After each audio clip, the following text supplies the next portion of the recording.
अकबर ने कड़कड़ाती सर्दियों के मौसम में एक दिन यह ऐलान किया कि अगर कोई व्यक्ति पूरी रात भर पानी के अंदर छाती तक डूब कर खड़ा रह पाएगा तो उसे 1000 मोहरों का इनाम दिया जाएगा।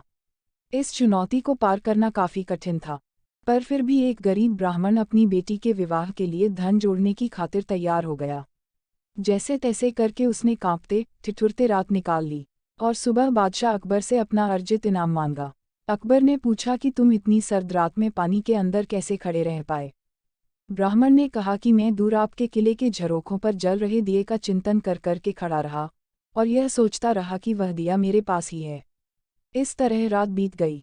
अकबर ने यह सुनकर तुरंत इनाम देने से माना कर दिया और यह तर्क दिया कि उसी दिए की गर्मी से तुम पानी में रात भर खड़े रह सके, इसलिए तुम इनाम के हकदार नहीं।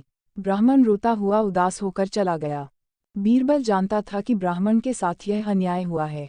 उसने ब्राह्मण का हक दिलवाने का निश्चय कर लिया। अगले दिन अकबर और बीरबल वन में शिकार खेलने चले गए। दोपहर में बीरबल ने तिपाई लगाए और आग जलाकर खिचड़ी पकाने लगा।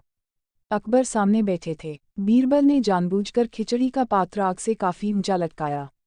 अकबर देखकर बोल पड़े कि अरे मूर्ख, इतनी ऊपर बंधी हांडी को तपन कैसे मिलेगी, हांडी को नीचे बांध वरना खिचड़ी नहीं पकेगी।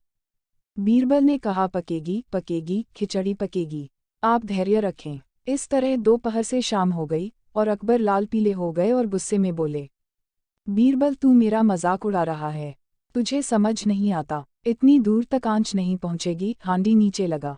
तब बीरबल ने कहा कि अगर इतनी सी दूरी से अग्नि खिचड़ी नहीं पका सकती तो उस ब्राह्मण को आपके किले के झरोखे पर जल रहे दिए से ऊर्जा कैसे प्राप्त हुई होगी।